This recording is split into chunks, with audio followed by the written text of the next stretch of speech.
वशिष्ठापुरी ज्ञान योगेश्वराचे कवी वाल्मिका सारिखा मान्य ऐसा नमस्कार माझा सद्गुरु रामदासा। जय जय रघुवीर समर्थ पुंडलिक वरदा हरी विठ्ठल सद्गुरु ज्ञानेश्वर तुकाराम महाराज की जय। जय जय रघुवीर समर्थ।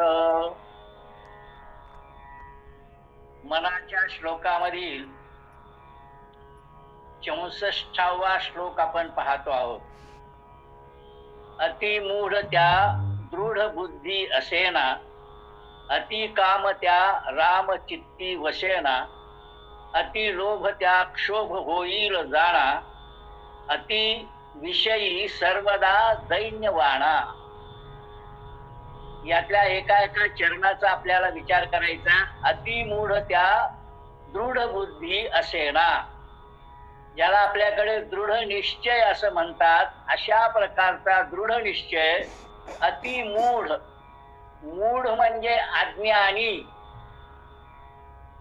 आणि अति मूढ याचा अर्थ आपल्याला ज्ञान नाही हे सुद्धा ज्याला कळत नाही तो अति मूढ। अशा प्रकारचा जो अतिमूढ आहे तो भगवंताकडे वळत नाही।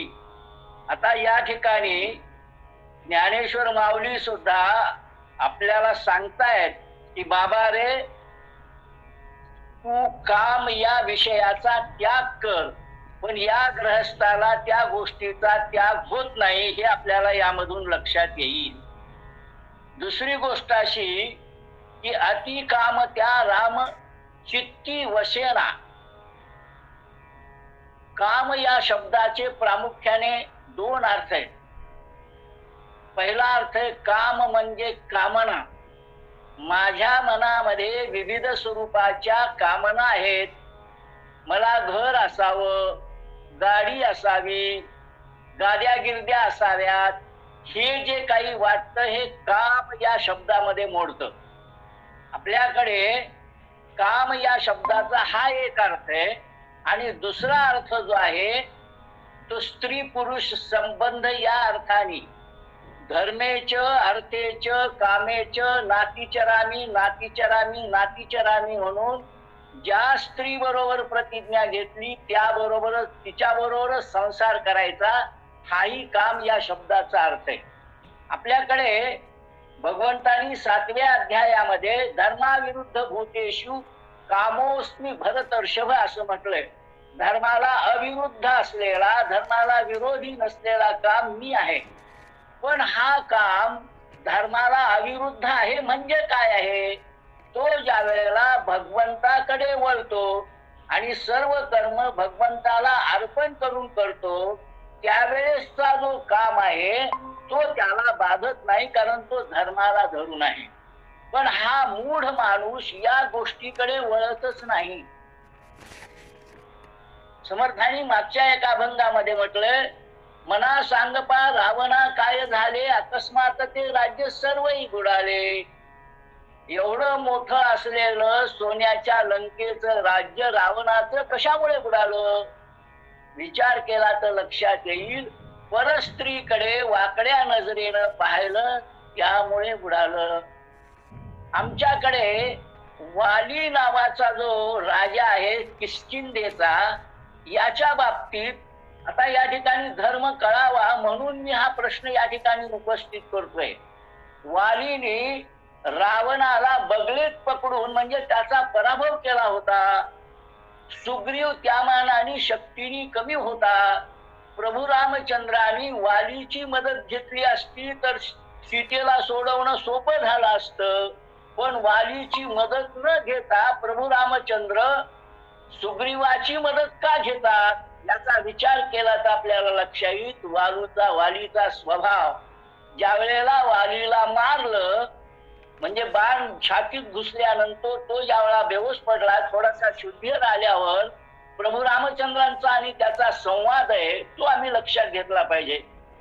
वाली प्रभू रामचंद्रांना असं म्हणतो की हे रामा, तू जर माझी मदत घेतली असती तर तुलाही यावं लागलं नसतं, मी लंकेहून सीतेला घेऊन आलो असतो। पण माझी मदत न घेता तू माझा घात केलास, का केलास? त्यावेळा प्रभू रामचंद्राने दिलेलं उत्तर लक्षात घेण्यासारखं आहे. ते म्हणाले, तुझी मदत घेतली असती तर तुला जिवंत सोडावं लागलं असतं.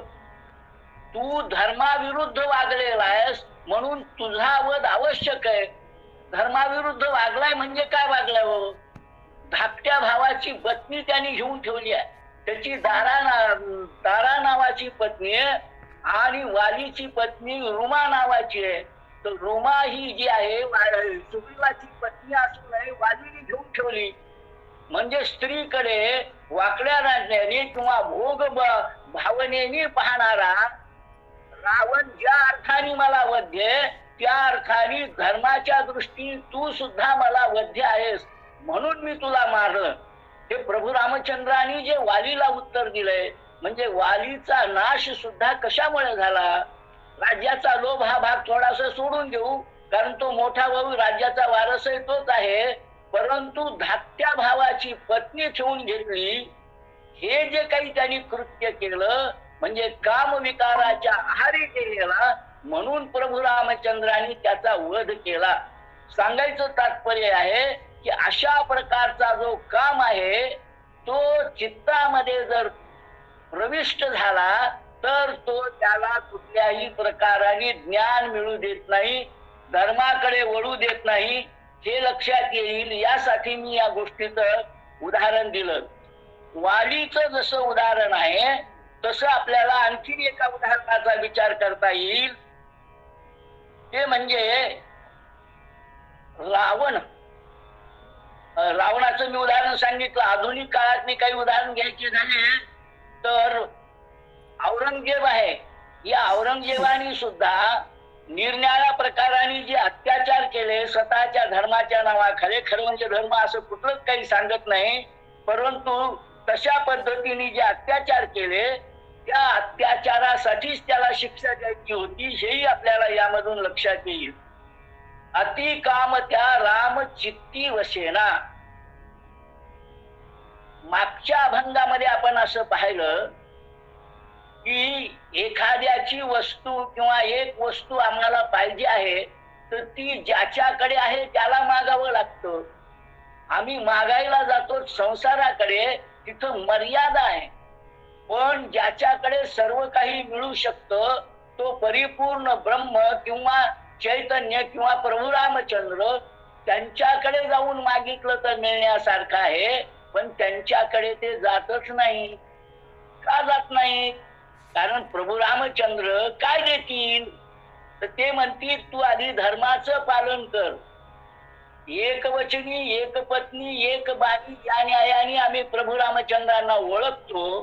हे प्रभू रामचंद्रांचं चरित्र जर आमच्या डोळ्यासमोर आलं तर प्रभू रामचंद्रांच्या जवळ शरण गेल्यानंतर आम्हाला सुद्धा त्याच पद्धतीने वागलं पाहिजे, धर्माप्रमाणे आचरण केलं पाहिजे.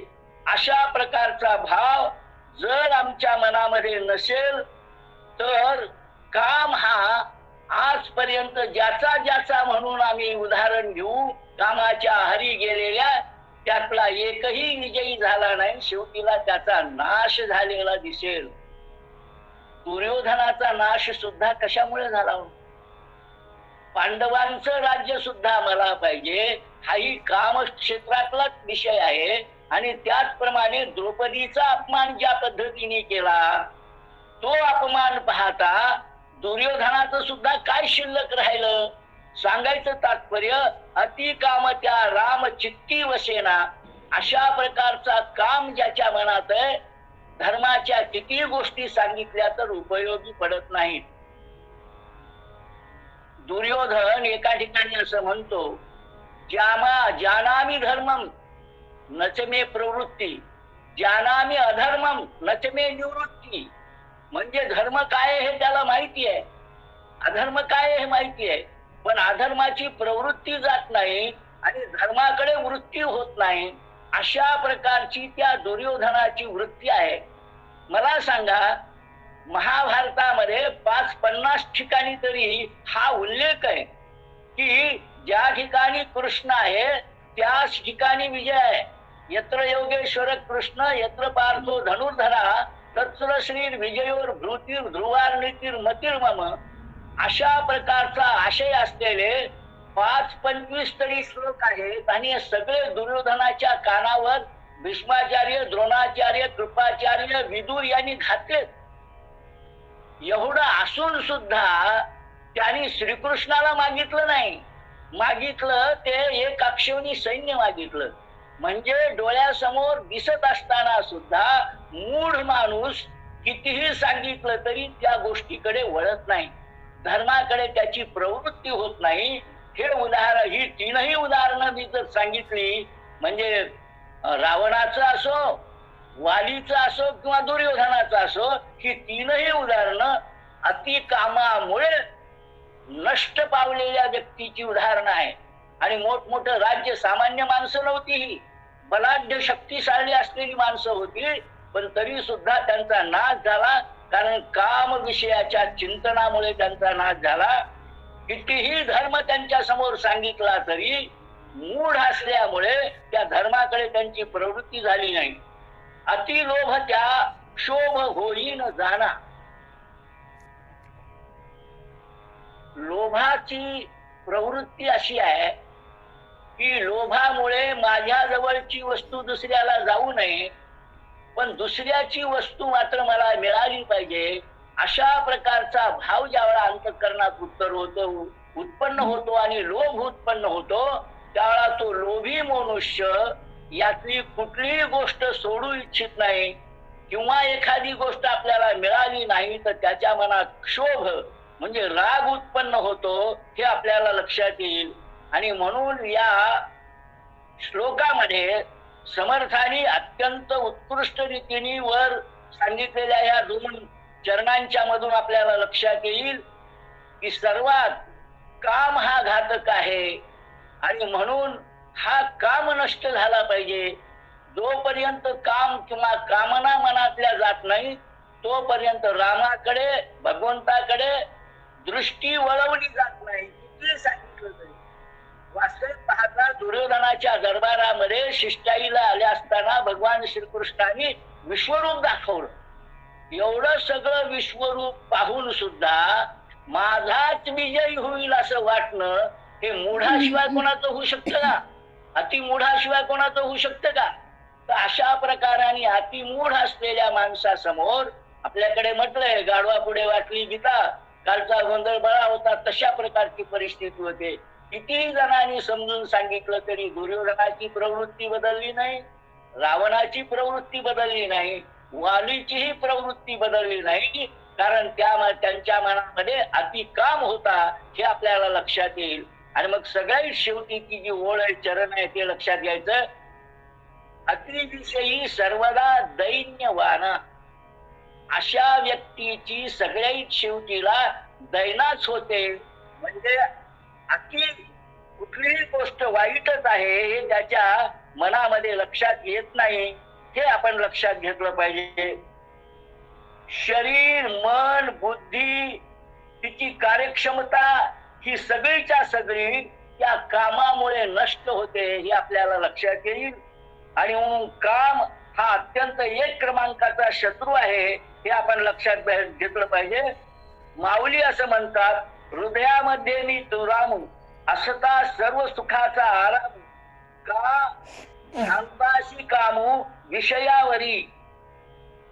भ्रांत मनुष्य जो आहे तो आत हृदयात बसलेला जो राम आहे, चैतन्य आहे, त्या चैतन्याकडे न पाहता मी आणि माझा विषय एवढाच तो घेतो, आणि त्यामुळे त्याचा पूर्णपणे नाश होतो.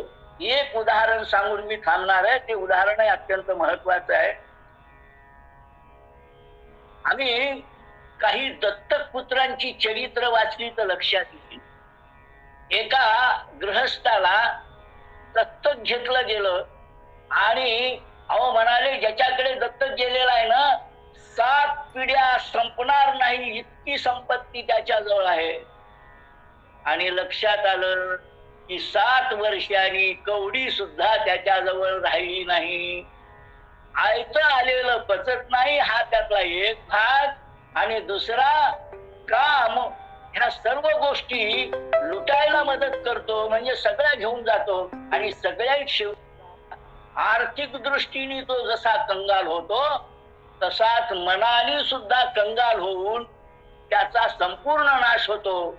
म्हणून आत असलेल्या रामाचा विचार केल्याशिवाय, चित्तामध्ये राम वसवल्याशिवाय, हे नकारात्मक दृष्टीने का सांगितलं तर ह्या त्यागण्यासाठी म्हणून सांगितलं. या गोष्टी त्यागल्या तरच रामाची प्राप्ती होईल, एवढाच विषय आजच्या दृष्टीने आपण लक्षात घेऊया. जय जय रघुवीर समर्थ.